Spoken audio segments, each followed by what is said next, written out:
Diablo 4 Vessel of Hatred is here, and along with it comes a ton of new mechanical changes, a continuation of the story from the base game, a new area to explore, and for the first time in more than a decade, a brand new class for a mainline Diablo game. If you're looking for the easiest way to get to the harder difficulties with that new class, here's a quick guide on the skills we'd recommend getting first when you're just getting started with the Spiritborn.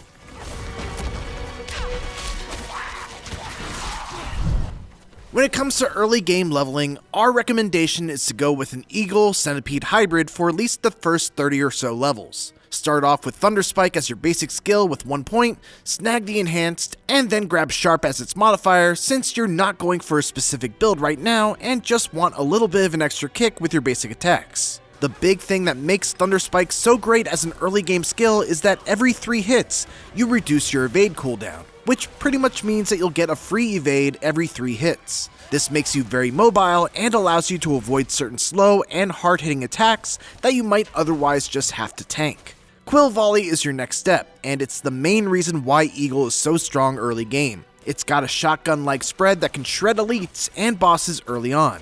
Max this out as quick as you can, and then go for Enhanced and the Advantageous modifier to really make it hurt. If you're able to find the rebounding aspect for this as well, you'll be pretty much unstoppable early game.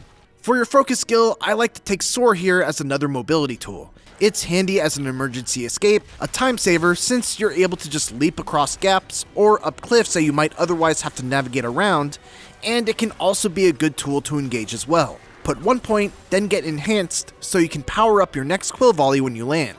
It's up to you at this point whether you want to get one of the extra modifiers, as they're kind of tailored towards more specific builds.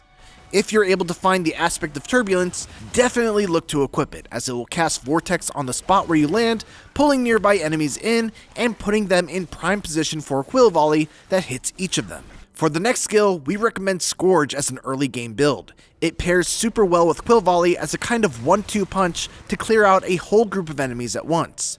Put 1 point in, and then grab the Enhanced modifier, along with the Reinforced modifier, so that you can use it as a way to restore vigor very quickly. At this point, go back to the core skills and put a point into the Vigorous passive. We'll need an extra point invested before we can unlock the Potency skills, and Vigorous will get us some very welcome vigor generation. Razor Wings is a solid projectile that can get some extra range damage in without having to cost any vigor. But to really make it stand out, you'll need some aspects and point investment. If you'd like to be less of a glass cannon, definitely consider grabbing either Counterattack or Armored Hide. Armored Hide will passively get you stacks of Resolve, which increases your damage resistance, and when you activate it, it'll give you 100% block chance for a few seconds, while Counterattack will passively give you dodge chance and deal damage every time you dodge, and when you activate it, it will dodge all attacks for a short duration. Whatever your choice here, spend the next 7 points on it, maxing out the base skill, getting the enhanced version, and then either the Reinforced modifier for Armored Hide, the Reinforced modifier for Counterattack, or the Invasive modifier for Razor Wings. After that is your ultimate, which for this early game build, will once again stick with Eagle and go with the Seeker. It's got a very lengthy cooldown, but you get 3 charges with it, which gives it a lot of bang for your buck.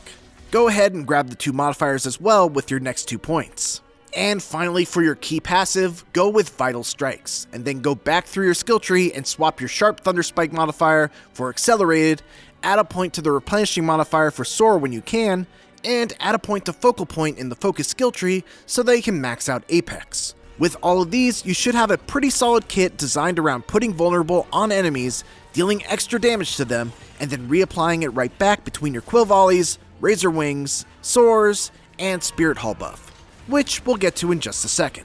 At this point, you should be pretty much set on your main abilities and your key passive. For future level ups, some passives that you'll want to go back to pick up include Vigorous, we already put 1 point here but feel free to max it out, Velocity, since this is kind of a hit and run playstyle, Brilliance to get some more Eagle damage, Acceleration to increase your movement speed and also increase the bonus granted from Brilliance. Then you can max out Resolution and continue down this tree of ultimate enhancing passives by also getting Sustenance, Spiritual Attunement, and Supremacy. One thing that we haven't talked about yet is the Spirit Hall, which becomes available once you reach level 15 and you complete the Spiritborn specialization quest by talking to Tarka the Emissary in Gaeakul. Upon completion, you'll be able to select one of 4 guardian spirits that will each grant you a powerful buff that bolsters that spirit's preferred style of play. In this little guide that we've laid out, you're primarily an Eagle specialist, so we'd recommend just taking Eagle here, which will grant you the Storm Feathers movement buff every time you cast a skill, cause damaging Storm Feathers to drop every time you evade based on how many seconds you have left of the buff, up to a max of 8 feathers per evade, and make targets vulnerable.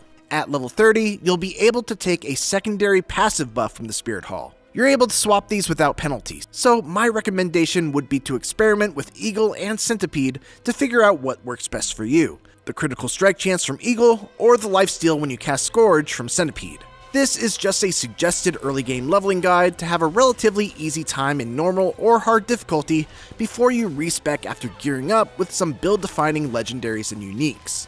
For some later game build ideas, check out our videos for a late game Jaguar build and a Poison Thorn build. And for everything else, keep it here on IGN.